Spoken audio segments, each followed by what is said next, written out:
Working people are absolutely going to lose out as a result of this budget.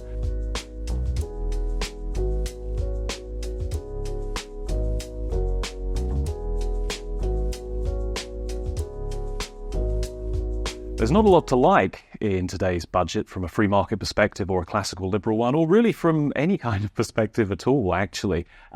We've seen a massive tax increase, another £40 billion, 25 billion of which is coming from employer national insurance contributions.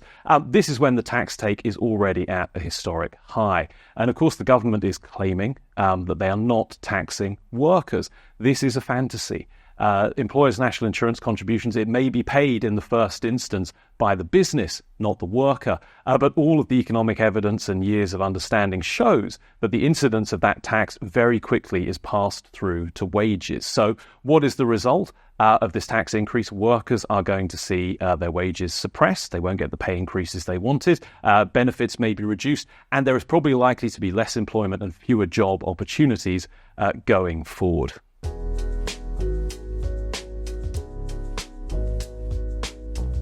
I think one of the striking things about this budget today is that although the personalities have changed, and although maybe the tone of the announcements have changed, certainly if we still had a Conservative government, they probably would have tried to find a few tax cuts to throw into the mix, even if they ended up being basically illusory. What I'm struck by, though, is that actually there's a continuity between this government and its immediate predecessors.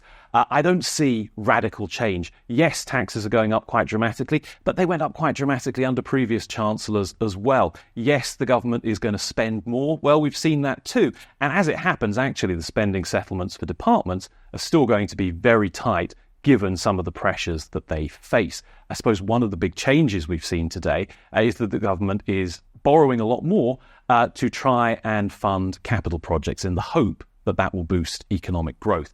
What I'm really worried about here, though, is that the government is putting an awful lot of faith in their ability to choose capital projects that will grow the economy. I don't think many people outside Whitehall will share their confidence or their optimism. And what you've seen today, and what perhaps is different from previous years, although in degree rather than perhaps in absolute terms, is the degree to which the government is focusing on itself, on public spending as the driver of prosperity and wealth creation. There wasn't much in this budget for the private sector. There wasn't much about government getting out of the way and letting private businesses invest and grow. This was a very state-centric approach to economic growth, and I think that is largely doomed to failure.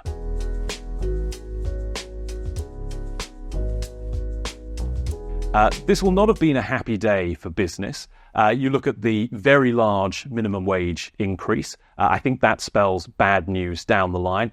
By the way, the government is just following policies that its predecessor very foolishly and short-sightedly put in place. There was reference again to the strengthening of employment rights for employees. That's something that businesses, I think, are right to be worried about. It's going to tie them up in a lot of red tape. We're going to see courts and tribunals much more involved in employment disputes going forward, not just a matter of private contract as it should be. And then, of course, you have the employer national insurance hike. This is on top of just 18 months ago, the headline rate of corporation tax going up basically by a third. And now, of course, the government expects business to be very grateful that corporation tax isn't going to go up anymore over the next 5 years, or so they say, but really this is going to be small comfort. What should businesses take away from this budget?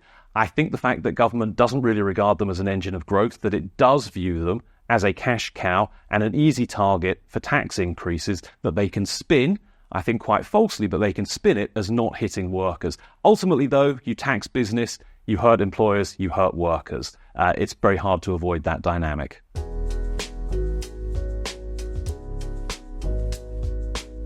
Working people are absolutely going to lose out as a result of this budget.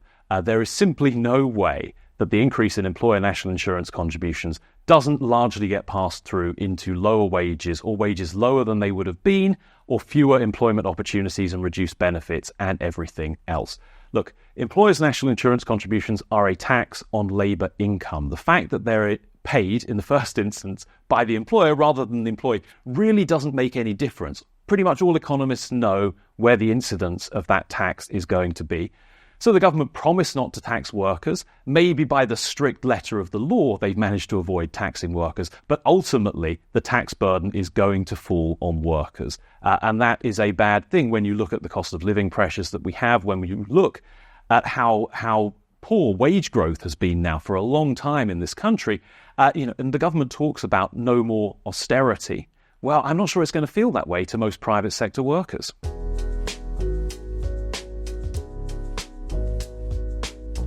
There's very little in this budget that I think is likely to boost growth. There are lots of things that head in the opposite direction.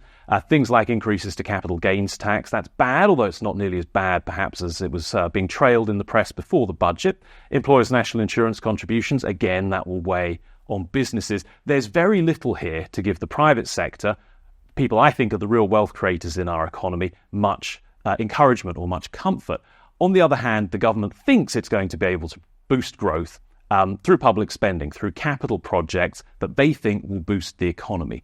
Well, time will tell. It's not clear. The growth numbers in the forecast still don't look very good. But maybe things will work out better than I'm expecting. But ultimately, I think we all know through bitter experience that government spending does not meaningfully generate sustainable economic growth. That can only come from entrepreneurs and from the private sector and from rises in real productivity. And there is almost nothing in this budget to encourage those things to happen.